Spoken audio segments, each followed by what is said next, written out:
Greetings. Thank you for joining in. We at Ukraine Media Center at Ukrinform continue our work.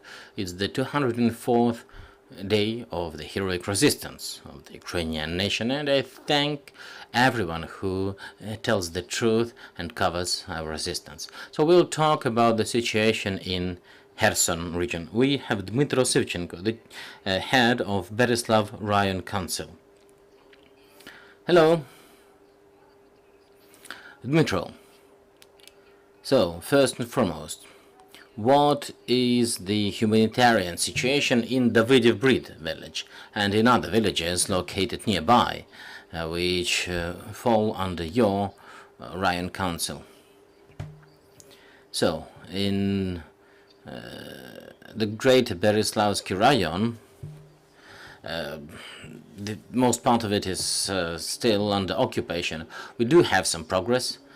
The army has liberated the Kochubiyevka, Vysokopilka community and part of the Veliko-Alexandrovska community and another one. So now people come back to those villages, they start repairing the damaged houses,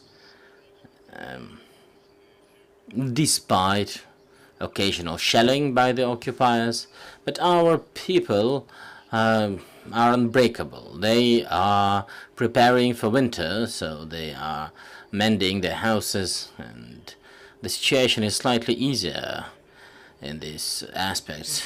Also, we have international organizations that help with roofing, with all the construction materials which are needed. The city of Beryslav, the center of the Raion, and other occupied places, the situation is worse there. And there are difficulties with bread because there's no natural gas and no electricity. Well, it's there occasionally, but most of the time it's absent. There has been no natural gas supply for 3 months. There hasn't been phone communication since the beginning of the war, and people, well, still mostly use Ukrainian currency. They can buy something, but all the goods are brought in only from Kherson, and the villages near Beryslav, they go and buy food in Beryslav. This is the situation. The hospital is working. Some of the doctors evacuated, but some stayed, so they do provide some service to the community. But unfortunately, other agencies are not working. So we've seen that Russians, in the occupied territories, they commit lots of crimes towards the occupied population. So what do you hear from people? Do they see crimes like that with regards to themselves?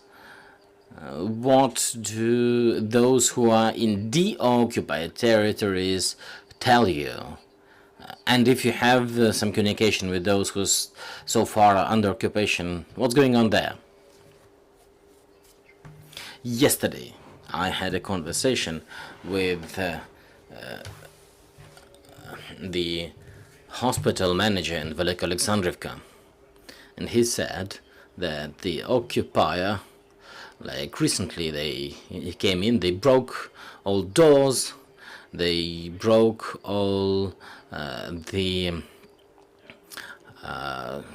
safe boxes, the places where the narcotics were supposed to be stored. That there were none, but still they broke in, and they run people away from their houses. They conduct lawlessness all over community. In all the smaller villages, in all the shops have been looted and damaged. Often they take away people's cars, so the situation is well, not very good. Dmytro, we know that yesterday the occupier shelled the dam in Kryvyi Rih, and this caused flooding in Ingulets. Did it reach Davidiv Brid? Did it reach your rayon?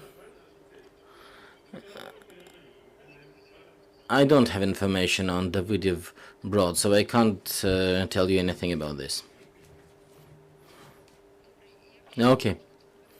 So now we will take questions from the audience. Colleagues, Victoria Nakonichna from Ukrinform. I have several questions.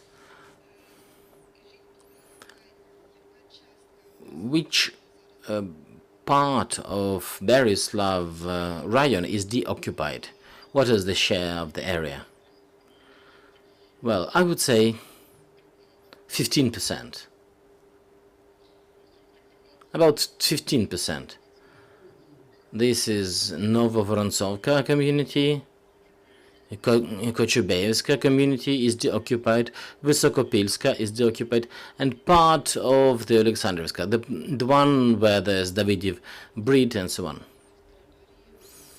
So the government has been recommending to people to evacuate even from the occupied areas because the shelling continues. Do you organize evacuation of people from the occupied territories? And those who stay, do they get some humanitarian aid like food or medicine? Indeed, the government organizes free of charge evacuation.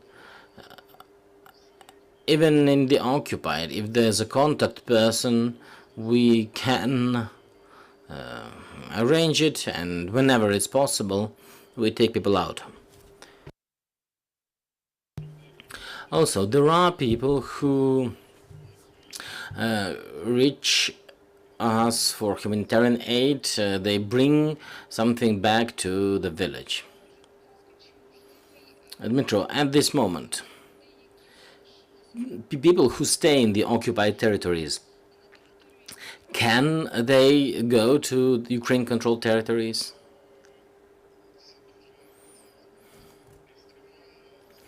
Well, it's quite an extreme thing. It's quite risky.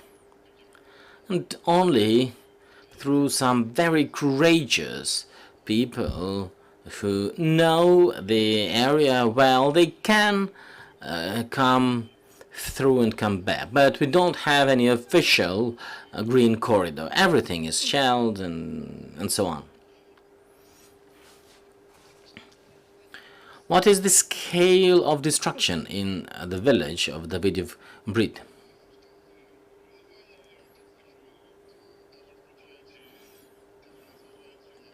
Let me tell you the following. Even if we're not talking about Davidiv Brid, in all the occupied territories, there are a lot of destruction. The enemy hits hospitals, kindergartens, marketplaces. Just they can shell civilians easily. So lots of things are damaged. The roofs, the walls and the buildings, a lot of destruction.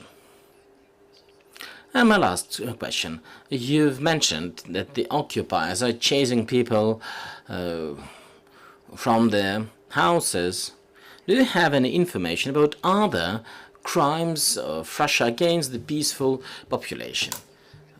For example, in Kharkiv region, there were also mass killings.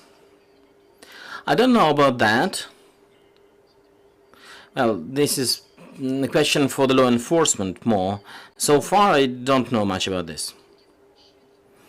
Dmytro, according to your assessment, how many people are remaining in the occupied territory of Beryslav Rayon Council? If you know the percentage, that would be good. So how many of them stay?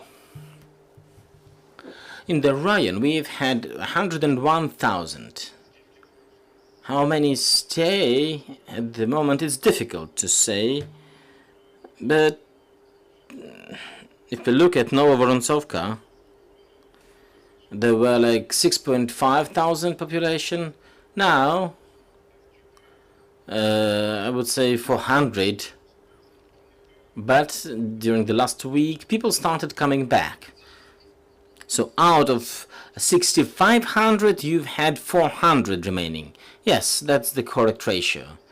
Because, well, the village has been shelled, the hospital has been partly destroyed, and there are a lot of houses burned down completely. So this is how it is. Thank you, Dmytro. Thank you so much for joining in, for finding time. I would like to remind you that we had Dmytro Syvchenko, the chair of Beryslav Council. Dear colleagues, thank you for staying with us. Follow our announcements, and glory to Ukraine.